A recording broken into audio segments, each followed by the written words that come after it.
Good morning, I'm Tyler. You're watching Mokomame. Thanks for joining. I want to start getting into doing some modifications and some different projects, maybe including soldering. And I thought it would be a good idea to make a video showing some tips and some information about how to solder for anybody who's interested in learning a little bit more or trying for the first time. One of my main jobs used to be wiring. We had these boards that are used for testing circuit boards, and they would have thousands of pins sometimes. The biggest one I worked on was 10 or 15,000 pins, and this board is defective. These sockets or receptacles don't actually stick in the board properly. But one by one, we'd fill the receptacle up with some solder and let it spill out just a little bit on the edges to make life easier later. Next video will be a modification video, and I'll be doing some soldering in it. First tool that we absolutely need is a soldering iron. So here's my old one. It's a little bit beat up. I accidentally left it running overnight. No, for an entire day while I went to work. It was so dangerous. It's brown because it'll instantly turn brown anyways when you use it the first time. This one only has a single power output, so it was 30 watts. This is my new one. I haven't used it yet. I'll use it for the first time today. And it's 20 watts, but it can also go to 120, which is really useful. So you push the button to switch it. Best is if you have a soldering iron with a dial, and you can dial up how much power you want or how high of a temperature you want. It's a little bit more expensive. This one is still pretty reasonable. It's like $30 or under $40, I think. Brand is Hako, and Hako is the standard brand here in Japan. Some stores you can only find Hako products. This iron also comes with a little cap. The cap is pretty useful just for storage. Otherwise, you have to leave it sitting out forever until it cools down. But here, you just let it go to a reasonable temperature. You can throw the cap on and put it away. Don't put the cap on full heat. It might be okay, but it's a little bit dangerous. This is just a look of a setup at work, and we can plug two irons into the box at the same time. We put our solder onto a little spinning mount. Makes it easier to pull it out for us when we're trying to work really fast. We buy these giant rolls of solder. The box is nice because it can control the temperature. So depending on what we're working on, sometimes we use more temperature, especially for thicker wire or bigger surfaces of copper. If we're using it on electronics and we want lower temperature so we don't damage the circuits. This thing is really old, but still works perfectly fine. We have to change the tips on the soldering iron sometimes. They're consumable parts, so when you get an iron, make sure that you can change the tips on it. That way you don't have to buy a new iron every time. I'll try to leave links to everything I talk about down in the description. There'll be affiliate links, so if you use them, it'll help out the channel a lot, and I'll really appreciate it. So after filling everything up with solder, what we have to do is we have to put ribbon cable inside, and we would follow a map, like connect the dots. So not only do we have to put wire inside each receptacle, we also have to put it in the correct order. And if we miss one point, we risk having to redo a massive amount of work, which means pulling all the wires out and doing it again. If we're doing like 1,000 wire board, it can take almost half a day or a full day just to redo one small mistake. So I did that a lot. And basically what we do is just put the iron on and touch the point that already had some solder on it. So the heat transfer is a lot easier when you touch the solder. The solder to solder is a lot faster to transfer the heat and to melt. So if we just try to touch some copper wire or just try to touch a copper pad on a circuit board, it's not as good as if we already have some solder on there. Aside from the iron, then the other most important thing is the solder itself. And basically we're going to have two types of solder, including lead, and we have lead free. After having done thousands of connections, I can say in general it doesn't matter. but lead is a little bit softer, and the lead-free or the tin is a little bit harder. And what you notice is that when you make a joint with the lead, it's a little bit more flexible. It can hold up over time better than the lead-free. And this is what I've experienced in an industrial situation. It handles movement a lot better. In general, there's no problem. And for home projects, I would say you'd probably never notice a difference. And the main point is that lead is toxic, so it's not good for us to be handling. You have to wash your hands. You shouldn't breathe it in. Definitely shouldn't eat it.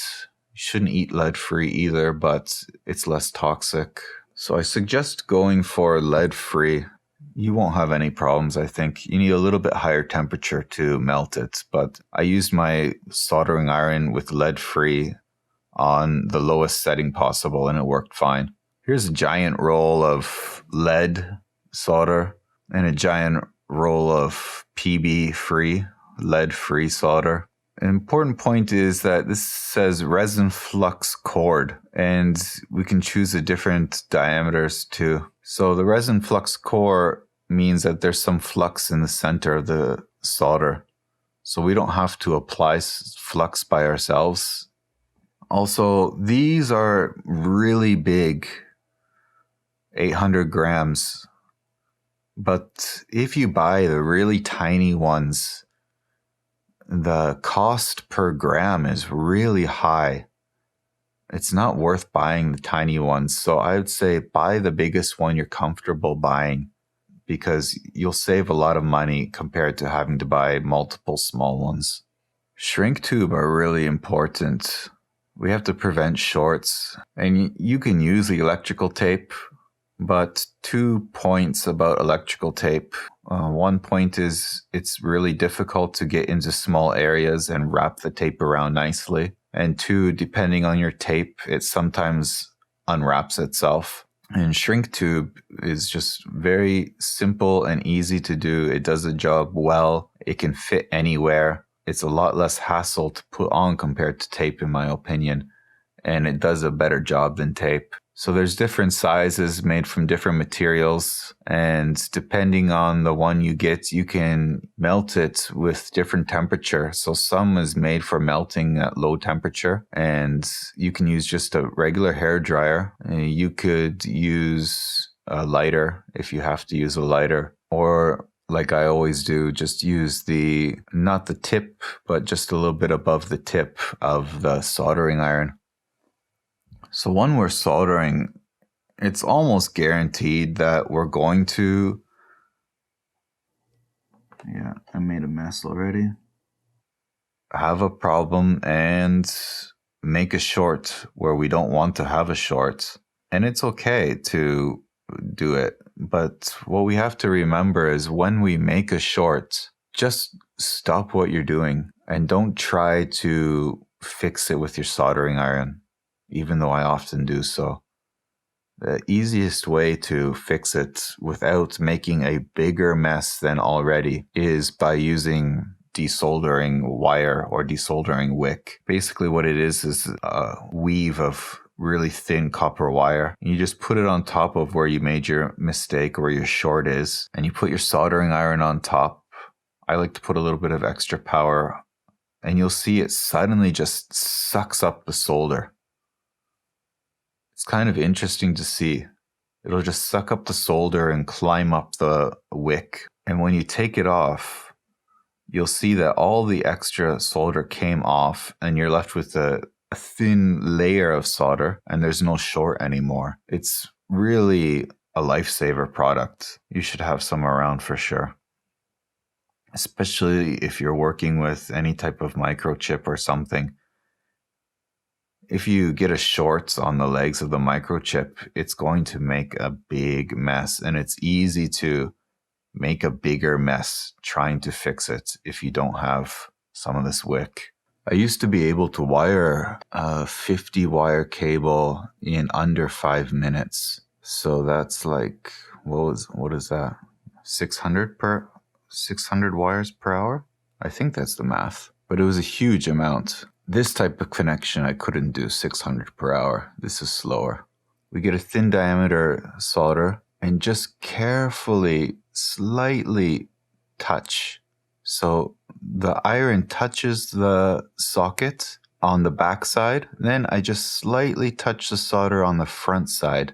And if the solder and the iron make a contact, it's very easy for it to go into the socket. That's one thing I like to do. I like to put the soldering iron first, make what I'm working with a little bit warm, and then just touch it with the solder after. And here it's too small, so what we need to do is we should put a small wire first, and then we're going to connect those small wires to the ribbon cable. It's a lot of work to do this kind of thing. And usually we put shrink wrap on top of this, but it's just for demonstration. I don't use that alligator clips or the helping hands because if you can imagine trying to do 600 wires per hour and having to constantly set up the clips each time, that's crazy. So I'm going fairly slow compared to usual on camera, especially trying to reach around my camera.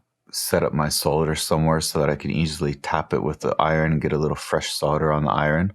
The red wire has some solder on it already, and the ribbon cable wire has some solder on it already. And then I just get a little tiny bit of fresh solder on the tip of the iron. And when I run it over the two wires together, it comes off and attaches them all. It just bonds. And you can see the bond is good or not. If you can still see there's two wires, it's a bad bond. But if you look and it looks like one solid wire, then it's good. You look at the front side and the back side, and both sides should look like one solid piece. And I do kind of a rubbing action. So start at the front and drag it back. Start at the front and drag it back. And for me personally, I find that this works really easy to get a clean joint. And if we're doing this at home, we can just take it easy and go slow and make a good connection each time. There's no rush. Then after, I put all the shrink tubes over top just to protect the connection. The shrink tubes will protect the connection from shorts, but also it can reinforce the connection. It can make sure that it doesn't bend around too much. And here you see what I found is that I made a bad connection actually. The wire was sticking out in the back and I couldn't get the shrink tube over it. And it happens sometimes, so just take it off and do it again. But now the problem is that the solder has flux type of chemical to make it easy to solder. And after you heat it, the flux evaporates or melts away. So now I'm trying to do this a second time, and it's becoming much harder the second time because that chemical is not inside the solder anymore. So it takes a little bit more time. You need to put some more fresh solder on your soldering iron. And sometimes you have to put new solder onto the wires first. We'll take a look at everything later. I've got some video of the flux and some video of putting solder onto the wires. I always melt the shrink wrap with my iron. Usually I see somebody pulling out a lighter, and I don't know, that's very old style or just because it looks cool. And I've never tried this way, but yeah, if you use the fat side, not the tip, use the fat side that you don't actually solder with, you can melt very easily and shrink the tube. At work, we're always using a hair dryer. It doesn't melt the cables, but it's enough to shrink the tube. While I was at the home center, I also picked up this. It's a stand. I actually didn't have a stand for my soldering iron. Why, I don't know. Just I had a habit of always throwing it on the table. So this stand is very heavy, which is good because you don't want... This stand is very heavy because you don't want your soldering iron falling over. And it comes with this sponge. And at the moment it's small because it's a sponge and it's dry. But when you put a little bit of water in it, it's going to expand a lot. And maybe some of you were being driven crazy by my soldering and you noticed that I was not cleaning my tip. I was doing it off camera sometimes, but yeah, now it's completely black from char and it's not good for your tips. So you put some water in there and you just brush off the char between soldering.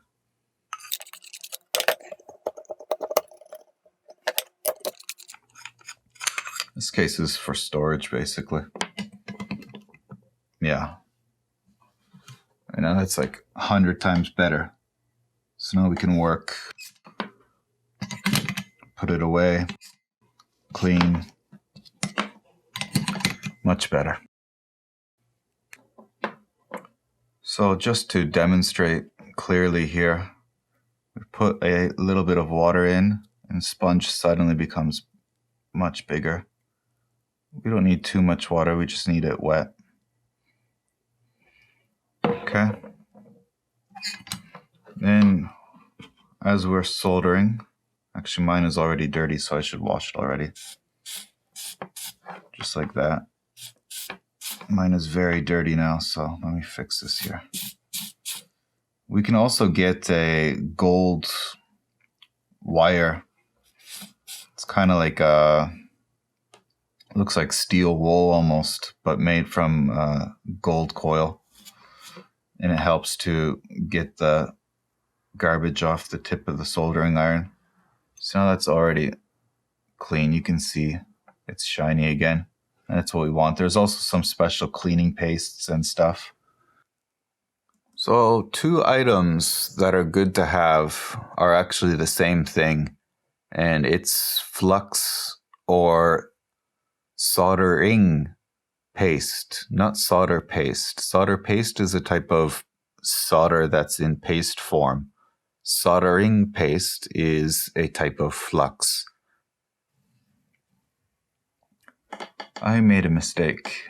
Here it says, please do not use this item to solder related to the electricity, such as printed wiring boards. The English is the English on the label, not my own English. So I didn't check before I started doing this video, and I was using this to show you how to wire on circuit boards or RAM. So that's a bad thing. This type of soldering paste will cause noise. It has some acids inside of it which will break down the circuit, and if you have an audio circuit, it's going to create hissing and white noise in your circuit. If you have a sensor, it can cause the sensor readings to fluctuate and give you bad readings. So we should not use this one. But we can use soldering paste if we get the one that's meant for circuits. And I went to the hardware store, the home center, and searched, but there was none there. So I couldn't buy it to show you the real thing.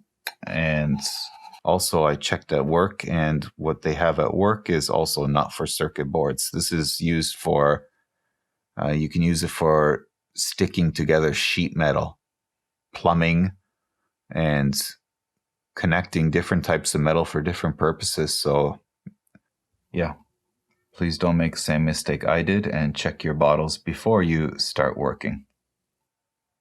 I did find online some real paste. It was a little bit expensive, so I didn't try buying it. I don't really need it myself, but it is a very interesting product, and I will show how it works. I have a piece of RAM just for example. RAM is something I have. Tape it down. It's easier to work with anything when it's secured, taped, clamped. Use some alligator clips any way possible. If we just try to use only solder, there's flux in the solder, so we can solder with it, but it's not the easiest thing. We have to work a little bit to get it to stick. Flux is something you definitely want to have, liquid flux at least. And what it does is basically it cleans, it prepares the surface to accept the solder. So when you put the flux on, suddenly you'll see the solder just sticks. It's almost like magic, flux and no flux. You can try so hard to get the solder on some wire with no flux, and it just will not go on. You put just a little bit of flux, and suddenly it works like magic. Now when we try to solder, it just instantly sticks down. And it changes the surface tension, or changes the pliability of the solder too, so we can spread it out nicely. Just put a small dab on the edge and spread it out. Small dab on the edge and spread it out. We don't want to have so much solder. We just need a little bit. Here's the soldering paste. Again, not electric type, but it does the same job. And the interesting thing about this is how it modifies the surface tension to almost prevent shorts. Not perfectly, but it's really amazing. It's good if you're working on IC chips, microchips, and I'll demonstrate just how fast you can work using this. So I prepare a generous amount. Everything has to be washed after. Use some IPA, and you should wash off the extra paste, wash off the extra flux, and keep your board really clean. Here we go, just put a little bit on, and we can just run down, and everything gets covered. So from going one by one to just running down the whole strip with almost no problem. I put a little bit too much solder, so I made one short actually. It's pretty fun just to lay down a line of solder using the paste. Here I'm going to just demonstrate applying some cable afterwards. So we want to attach a connector, or we want to attach a monitor, or we want to attach something. We solder up our pads first. We've got some solder on the wire and a little tiny bit of fresh solder on the iron. And we're just going to touch the pad, put the wire down onto the pad, and then try to bring the iron and touch the wire and the pad at the same time. So we have a little bit of solder on the pad. We touch the pad to melt it. Then the wire can drop into that. And then we touch the wire with the iron at the same time to make sure that the solder on the wire melts. And everything just becomes one. That's the important point. We need everything melted, and everything should become one. If it looks like the wire is clearly just sitting on top of the pad, then that's a bad connection. Even if it feels like it's stuck on well, if you can clearly see the wire is still there, then it's a bad connection. It should be just one lump of solder, and you shouldn't be able to see the wire anymore. Just take your time, find something to practice with, find some junk. There's so many things with circuit boards inside. The more you practice, the better you get, and then when it's time to work on your real projects, you're going to make a mistake probably, but not so often. And if you do make a mistake, you'll know how to fix it. Here I just show soldering a SMD component. So it's a 603 resistor. Put a little bit of solder down on the pads first. Put a little bit of the paste down. SMD is easier if you're using the paste type solder and a heat gun instead of a soldering iron. It's really fun to watch videos of people doing that. They just kind of like fall into place and wiggle around. You can use your fingers up to a certain size, but 603 it's a little bit difficult to use your fingers. It's not really practical to hand solder this small of a part. You can do it. It's sometimes kind of fun to challenge yourself to make tiny little circuits, but also you should question whether it's worth doing or not, because it's going to be a lot more work and a lot more time for you to get that in place. I recommend going a little bit bigger and just making your life easier. To do an SMD, you've got to put some solder on the tip of your iron and get some solder on the pads, put down the SMD, and then you're going to have to try to touch each side. It's a really delicate process and you have to go quickly. Here I'm just showing putting a wire on a small, very small pad used for an IC. This one was open. Just put a little bit of flux paste down first. And very carefully some fresh solder on the tip of the iron and run it over the top of the wire, melt everything down. And this has made a really strong connection. Just try again, this time actually using one of the feet on the chip, and I'll test it.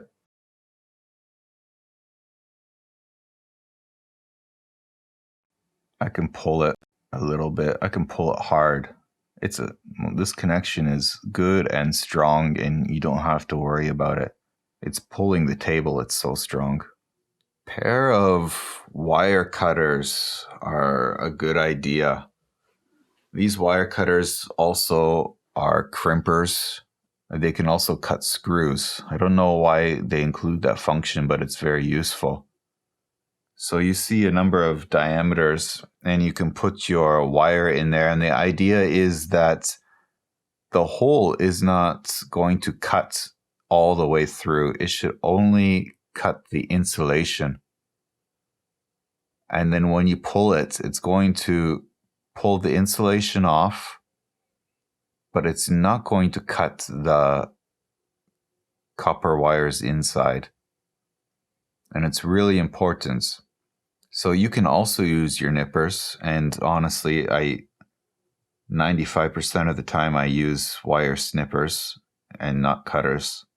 But you run into the problem that you can start cutting some of the threads, some of the wires inside, and I'll demonstrate. And when that happens, there's two problems. So one problem is your wire is not thick as before. So it was rated to hold a certain amount of power, a certain amount of current, but because you've cut it and made it thinner than it was, it's no longer rated for the current that it originally was. But also, it could become weaker to the point that it easily breaks.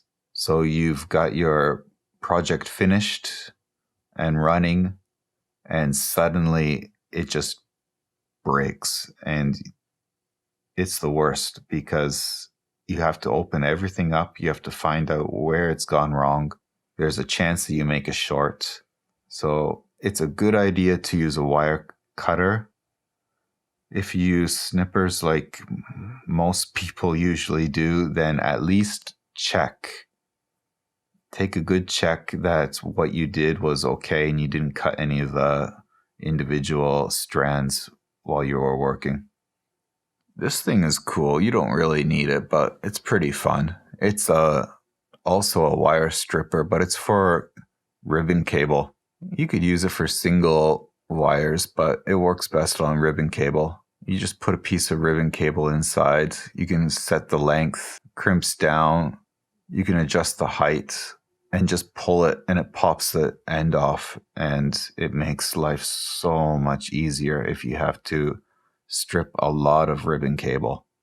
This thing is ancient. I don't know how old it is. I borrowed it from work because it's just kind of cool to look at. It's a solder pot. So basically you put a big lump of solder inside and that entire pot heats up, and it's fun to watch. And what it does is it lets you easily dip parts inside. So you can dip wires, dip your cables, and you can get some solder on the ends of the wire really fast.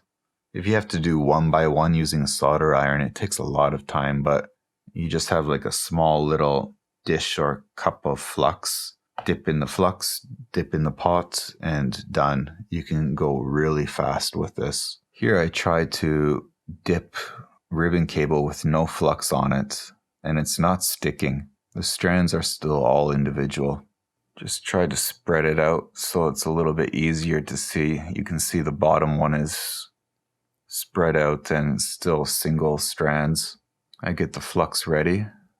I'm using brush type just because I have a bottle here that I borrowed, but it's such a big mess. I don't want to touch it. Flux is really sticky and it makes a mess everywhere if you spill it. The bottle that I have is, I don't want to touch it. So I just brush a little bit on here and it'll smoke up a lot, but you can see now it's 100% covered with solder. The flux allowed it to stick to the individual threads with no problem.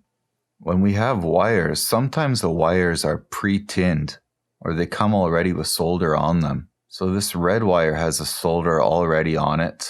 Looks like one solid piece. It's actually many strands soldered together. But this yellow one is not pre-soldered.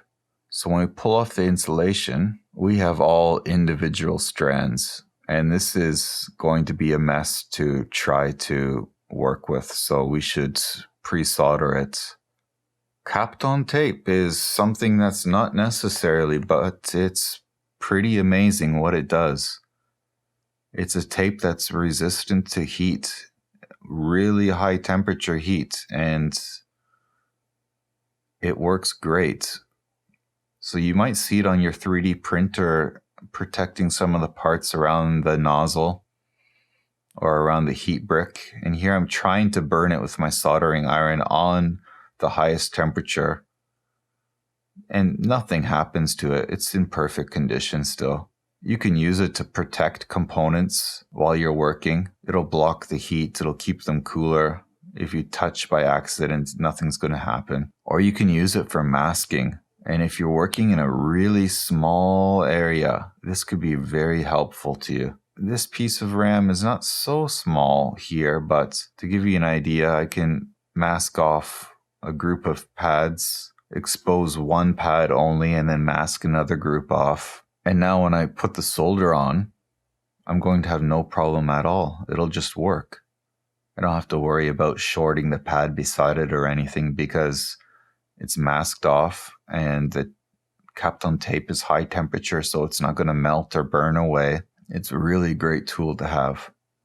And here I'm working with an IC. I mask it off. And now I'm able to put a wire on a single pin of the IC chip very, very easily without having to worry at all about touching one of the other feet by accident. And the wire is on there solid.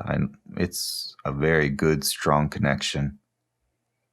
It's not something I do often, but after making this video, I might use Kapton tape more often myself, actually. Now I'm going to just try to connect two wires together. You saw before one method I was using of just putting the wires side by side and running the solder over top of them. And some people might have not been happy with that. Twisting is stronger. There's no doubt about it. However, the connection you can get just side by side is also really strong if you do it right. And at work, we don't have time to twist 1,000, 10,000 connections. We do it side by side, and it's run in a machine under high vibration in a factory setting with dust, and it doesn't fall apart. But I'll show you the twisting method because it's good to know. And if you're only doing a couple connections, it'll make a really good connection, and it's easier if you haven't practiced a lot yet. So just make hooks of the two wires. Twist the hook closed. Even just hooking them together is better than simply side by side.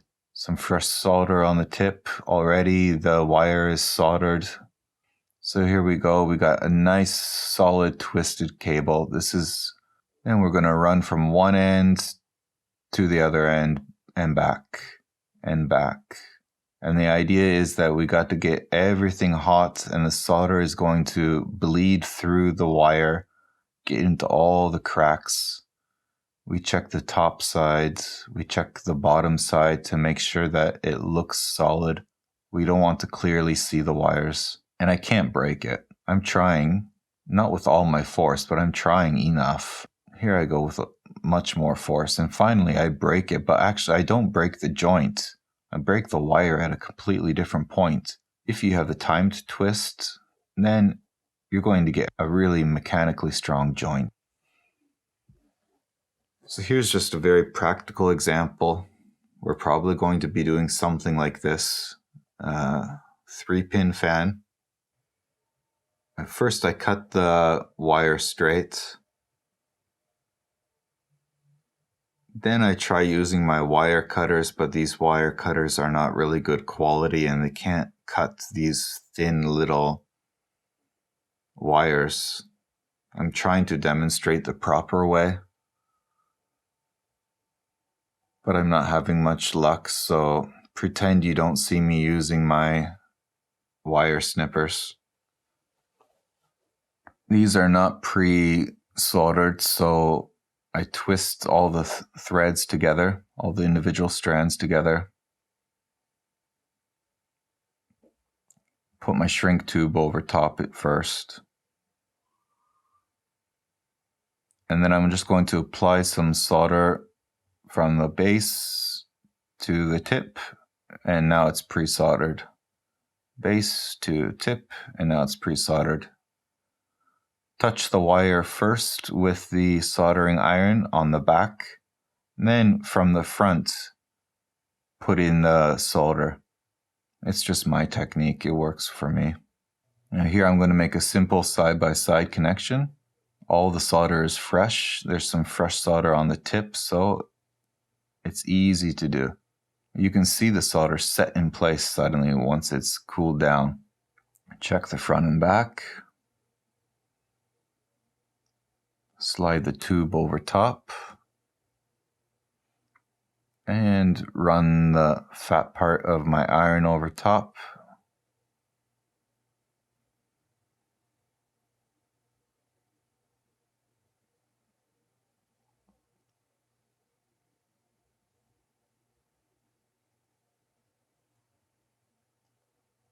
So now let's try a different type of connection. No shrink tube this time. This time I'm just going to twist. I'm not making any hooks or anything. Making hooks would have been easier. And I'm not pre-soldering also this time. If you're going to twist, it's sometimes easier to twist thicker wires without pre-soldering. Actually, it's much easier to twist thicker wires without pre-soldering. Thin wires are okay. But this size, if I pre-soldered, it might be a little bit difficult, and we'll get a stronger connection if we twist first and solder after. Iron on the back, solder coming from the front, and just running up and applying solder the whole time. And then I feel I need a little bit more, so I'm adding a little bit more. We want it to look like one solid wire. Checking the front and the back. Sometimes the front looks good, but the back you can see that there's clearly two wires. And it's good to go and put a little bit extra. So here we try one more way of wiring. We're going to take these two black,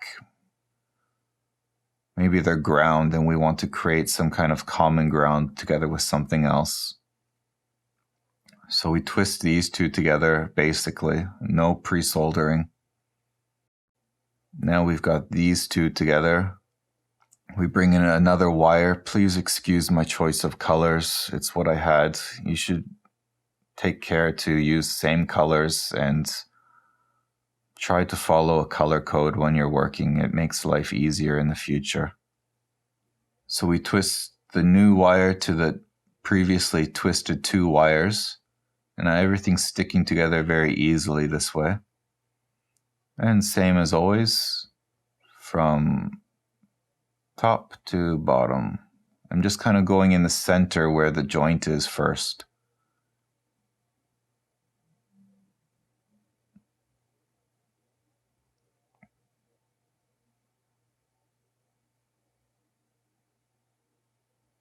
And we've got a pretty good connection here. Check the front and the back.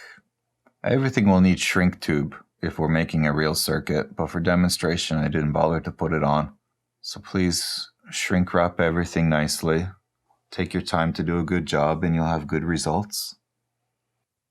I hope this video was okay for you and you got a little bit out of it. Maybe you learned some skills you didn't have before, or you're a little bit more comfortable with what you already knew, or you might have found some new items or some new tools that you haven't seen before. You might have learned that you're not supposed to use this for circuit boards like I did.